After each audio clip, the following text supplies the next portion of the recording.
नमस्कार। श्रीमती मोहरी देवी तापड़िया कन्या महाविद्यालय जसवंतगढ़ के इस YouTube चैनल पर मैं प्रवक्ता हनुमानमल शर्मा आप सभी विद्यार्थियों का हार्दिक स्वागत और अभिनंदन करता हूं। प्यारे विद्यार्थियों, BA तृतीय वर्ष की कक्षा में हिंदी साहित्य विषय के अंतर्गत आधुनिक काव्य जो आपका प्रथम प्रश्न पत्र है प्यारे विद्यार्थियों, उसमें हम कवि सुमित्रानंदन पंत जी को लेकर के उपस्थित हैं। सुमित्रानंद पंत जी की कविता नौका विहार के से जो महत्वपूर्ण पद है उनको आज हम पढ़ने वाले हैं। तो प्यारे विद्यार्थियों, ये बहुत ही महत्वपूर्ण पद है परीक्षा की दृष्टि से। नौका विहार कविता इनकी बहुत अच्छी कविता है और ये 2017 में ये पद आया हुआ है प्यारे विद्यार्थियों परीक्षा में, तो बहुत ही महत्वपूर्ण है। 2017 की परीक्षा में आया हुआ है तो महत्वपूर्ण है। तो अब देखते हैं सुमित्रानंद पंत जी जो प्रकृति के चितेरी कवि मानी जाते हैं, प्रकृति के सुकुमार कवि सुमित्रानंद पंत जी को माना जाता है। तो चलिए छायावादी युग के एक प्रमुख स्तंभ सुमित्रानंद पंत जी की कविता हम देखते हैं। नौका विहार कविता से महत्वपूर्ण पद देखिए। शांत स्निग्ध ज्योत्सना उज्ज्वल, शांत स्निग्ध ज्योत्सना उज्ज्वल, अपलक अनंत नीरव भूतल, सेकत सैया पर दुग्ध द्वल, तनवंगी गंगा ग्रीष्म विरल, लेटी है श्रांत कलांत निश्चल, तापस बाला गंगा निर्मल, शशिमुख से दीप्ति मृदु करतल, लहरे उर पर कोमल कुंतल, गोरे अंगों पर सिहर सिहर लहराता तार तरल सुंदर, चंचल अंचल सा नीलांबर, साड़ी की सकुड़न सी जिस पर शशि की रेशमी विभा से भर, सिमटी है वर्तुल मृदुल लहर, शांत स्निग्ध ज्योत्सना उज्ज्वल। देखिए प्यारे विद्यार्थी, इस पद में सुमित्रानंद पंत जी द्वारा रचित है। तो प्रसंग में आपको क्या लिखना है? प्रस्तुत पद्य सुमित्रानंद जी पंत जी द्वारा रचित नौका विहार कविता शीर्षक से उद्धृत है और इसमें कवि ने गंगा की शोभा का जो वर्णन है, रात्रिकालीन रात्रि के समय जो गंगा का जो शोभाकारी वर्णन है वो इस पद में किया है। तो देखिए, शांत स्निग्ध, स्निग्ध का अर्थ होता है कोमल, शांत स्निग्ध का मतलब कोमल, और ज्योत्सना का मतलब होता है चांदनी की किरणें, चांदनी, ठीक है। और उज्ज्वल माने शुभ्र सफ़ेद स्वच्छ, शुभ्र सफ़ेद स्वच्छ, और अपलक माने एकटक लगातार स्थिर, अनंत जिसका कोई अंत नहीं हो, नीरव मन चुप मौन, भूतल मन धरती पर मौन शांत, सेकत का अर्थ होता है मिट्टी का समूह है या रेत राशि,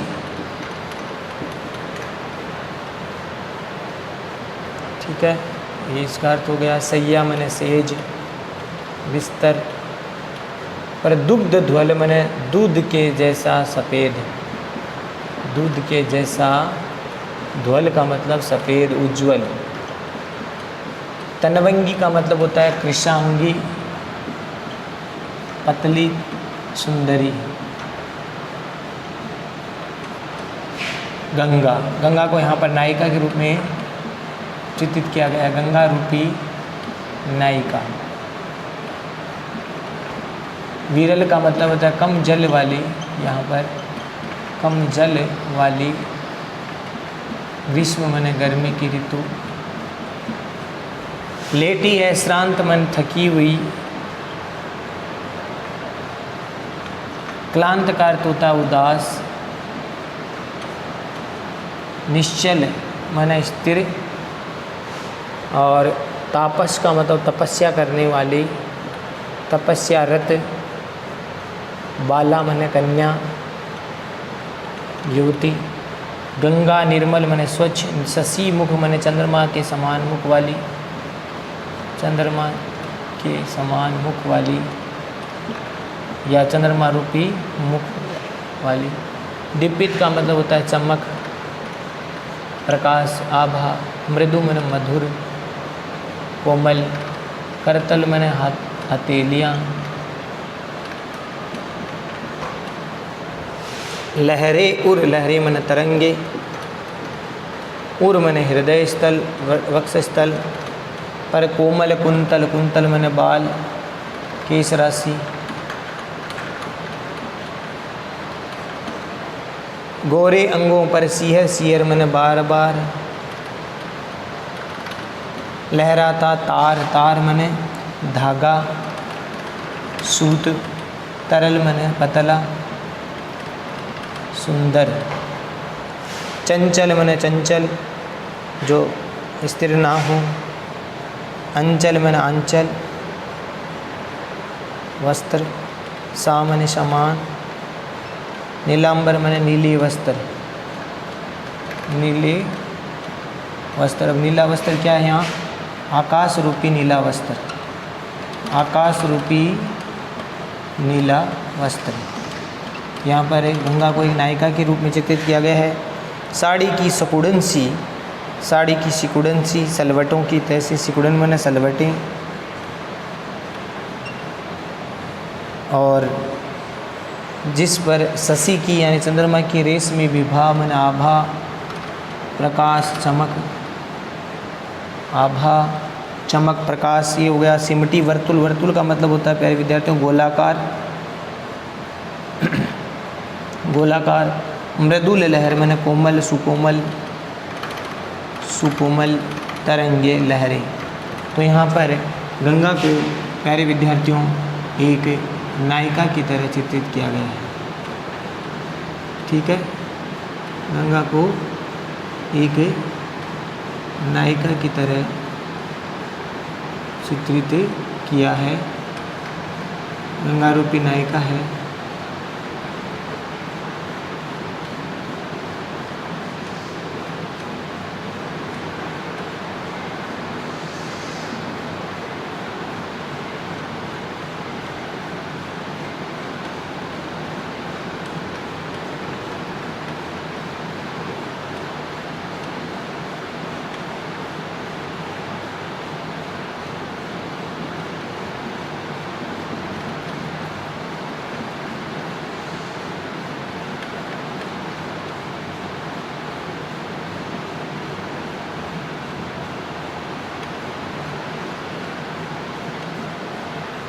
तो यहाँ पर गंगा को एक नायिका की तरह चित्रित किया गया है।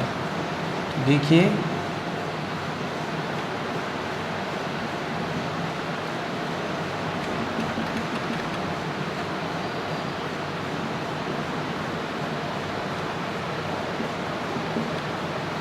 ठीक है। देखिए प्यारे विद्यार्थियों, अब हम इसको पढ़ते हैं, देखते हैं।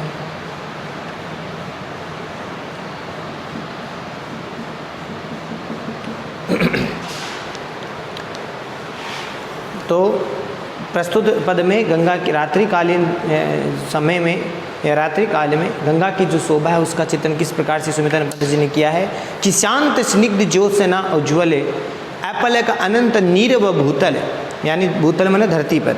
तो गंगा की जो रात्रिकालीन शोभा का वर्णन करते हुए सुमिता पंत जी कहते हैं कि रात्रि के समय कौन सा है? रात्रि का है।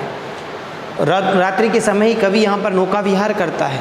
तो रात्रि के समय इस भूतल यानी इस धरती पर सर्वत्र सब जगह शांत, स्निग्ध मने कोमल, ज्योत्सना मने चांदनी, शुभ्र सफ़ेद रंग की, उज्ज्वल मने शुभ्र या सफ़ेद। तो शुभ्र सफ़ेद स्वच्छ जो चांदनी है वो फैल रही है, बिखर रही है रात्रि के समय इस पूरी धरती पर, इस पूरे भूतल पर शांत, कोमल और जो शुभ्र है, सफ़ेद है, उज्ज्वल है, ऐसी शुभ्र सफ़ेद चांदनी है वो पूरी धरती पर फैल रही है।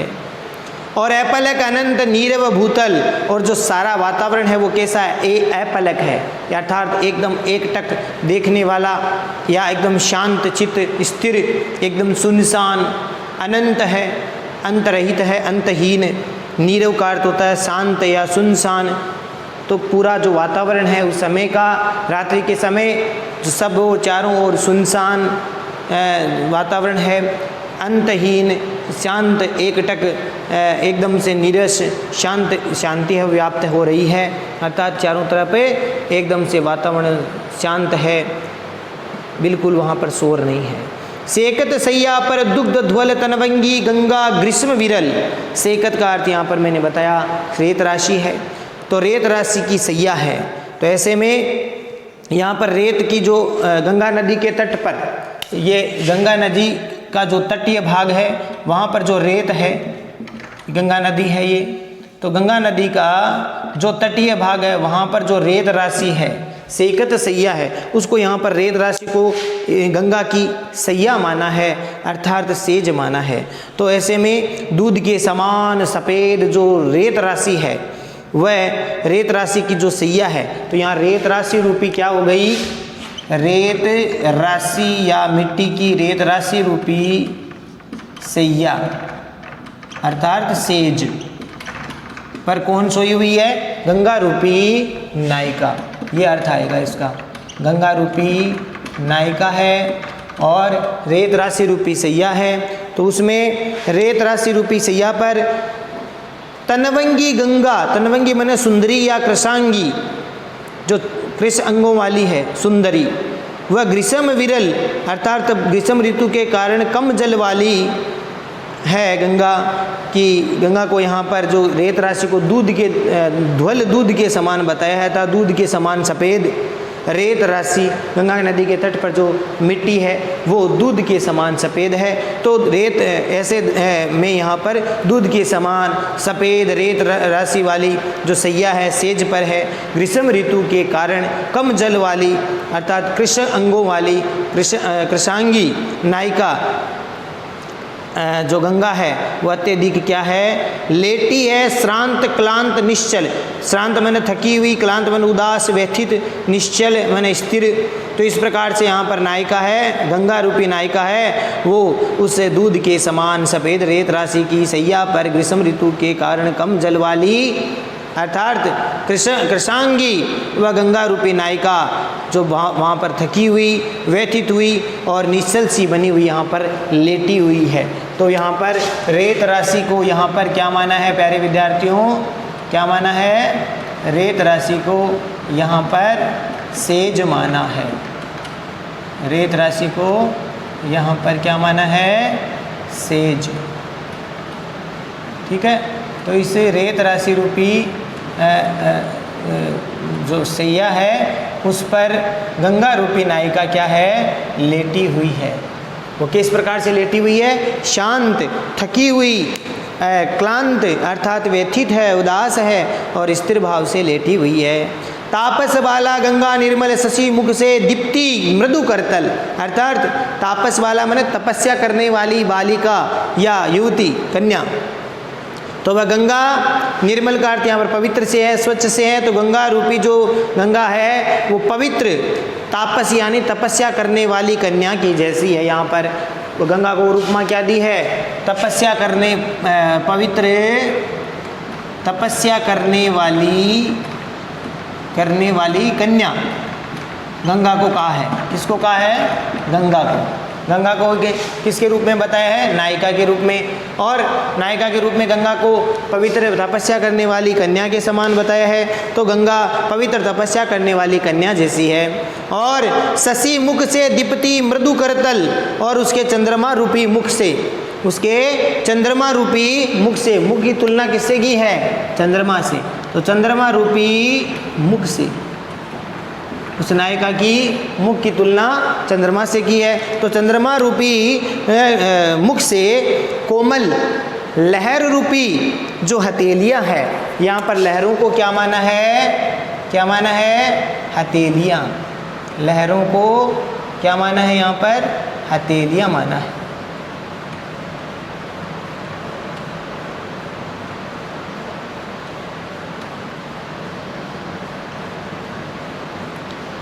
लहर रूपी हथेलियाँ, लहर रूपी हथेलियाँ हैं। और वह उनसे हथेलियों से आलोकित हो रही है, अर्थात चंद्रमा रूपी मुख से कोमल लहर रूपी हथेलियाँ आलोकित हो रही है, प्रकाशित हो रही है। तो शशि मुख से दीप्ति, दीप्ति मैंने चमक रही है, आलोकित हो रही है, क्या लहर रूपी हथेलियाँ चमक रही है। लहरें उर पर कोमल कुंतक, अर्थात वो जो लहरें हैं, तरंगे हैं, वह उनकी गंगा रूपी नायिका के हृदय स्थल पर लहरें हैं, वो कोमल बालों के समान फैल रही है। ये जो लहरें हैं, गंगा की लहरें हैं, वो गंगा के हृदय स्थल पर किस प्रकार से जो बाल है कुंतल के समान, अर्थात बालों के कोमल बालों के समान है, वो फैल रही है। अर्थात यहाँ पर जो नायिका गंगा है, उसकी जो बाल है, उसको लहरें हैं, वो उनको बाल के रूप में यहाँ पर संज्ञा दी है। तो वह नायिका, उसकी जो हृदय स्थल पर नायिका गंगा है, उसके कोमल जो लहरें हैं वो बालों के समान फैल रही है। गोरे अंगों पर सिहर सिहर लहराता तार तरल सुंदर, अर्थात उस गंगा रूपी नायिका के गोरे अंगों पर बार बार सिहर सिहर मैंने बार बार लहराता हुआ तार तरल सुंदर, अर्थात सुंदर धागों से, पतले धागों से बुना हुआ उसका आंचल है, वस्त्र है, और उसमें गोरे अंग को चंचल अंचल सा नीलांबर, अर्थात नीले वस्त्र से वो ढकी हुई है। उसके गोरे अंग है वो पतले धागे से बने हुए नीले वस्त्रों से वो ढकी हुई है, अर्थात यहाँ नीला वस्त्र क्या है, आकाश रूपी नीले वस्त्र से गंगा है वो ढकी हुई है, आवर्त है। तो गंगा रूपी नायिका के गोरे अंगों पर एक तरह से नीले रंग का वस्त्र सुशोभित हो रहा है और वो लहरों से बुना हुआ है। साड़ी की सिकुड़न सी जिस पर शशि की रेशमी विभा से भर सिमटी वर्तुल मृदुल लहर है, तो उसमें वर्तुल का मतलब गोलाकार, तो उसमें गोलाकार जो कोमल लहरें हैं उसको यहाँ पर किस रूप में बताया है, साड़ी की, उसको किस रूप में बताया यहाँ पर, साड़ी की जो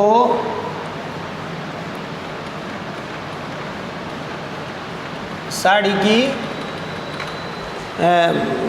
सलवटों के समान बताया है। तो उसमें गोलाकार कोमल लहरें हैं, इस प्रकार प्रतीत हो रही है, इस प्रकार से लग रही है मानो उसने नीली साड़ी की साड़ी पहन रखी है और उस साड़ी की जो सिकुड़न है या सलवटें हैं उस पर चंद्रमा की कोमल शशि की रेशमी विभा से भर, शशि मैंने चंद्रमा की रेशमी यानी रेशम की सी, विभा का मतलब कांति या चमक या शुभ्र आभा, वह चंद्रमा के समान रेशमी आभा से भर रही है, अर्थात फैल रही है। उस नीले वस्त्रों से युक्त, नीले वस्त्रों से ढकी हुई इस गंगा के साड़ी है, वो साड़ी की जो सिलवटें हैं वो चंद्रमा की सुकोमल शुभ्र कांति उस पर फैल रही है और उस साड़ी में वह सिमटी हुई है। कौन, गंगा रूपी नायिका उस साड़ी में सिमटी हुई है। तो इस प्रकार से यहाँ पर गंगा को नायिका के रूप में चित्रित किया गया है। आशा करता हूँ को समझ में आ गया होगा।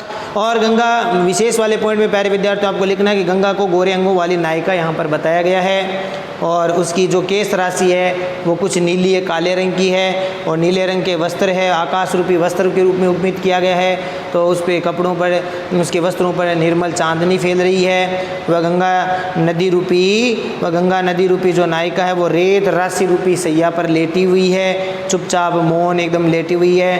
तो ये आप विशेष में आप लिख सकते हैं। छायावादी शैली का प्रयोग इसमें किया गया है। ठीक है, शैली कौन सी है, क्योंकि छायावादी कवि है सुमित्रानंद पंत जी, छायावादी शैली का प्रयोग किया गया है। और प्रकृति पर मानवीय आरोप यहाँ पर किया गया है, यानी गंगा नदी को एक नायिका के रूप में चित्रित करना, साड़ी पहनना, नीले वस्त्र पहनना, इस प्रकार से यहाँ पर मानवीकरण किया गया है। तो प्रकृति में मानवीकरण का आरोप लगाया गया है। रूपक, उपमा, मानवीकरण अलंकार का प्रयोग किया गया है। प्यारे विद्यार्थियों, रूपक है, उपमा अलंकार है और मानवीकरण अलंकार है। तो इस प्रकार से अनुप्रास अलंकार है, मानवीकरण अलंकार है, ये अलंकार है। भाषा तत्सम शब्दावली से युक्त रचना है और खड़ी बोली हिंदी है। और इस प्रकार से ये प्यारे विद्यार्थियों विशेष में आपको लिखना है। तो आशा करता हूँ ये पद आपको समझ में आ गया होगा। 2017 में आया हुआ है, बहुत ही महत्वपूर्ण पद है।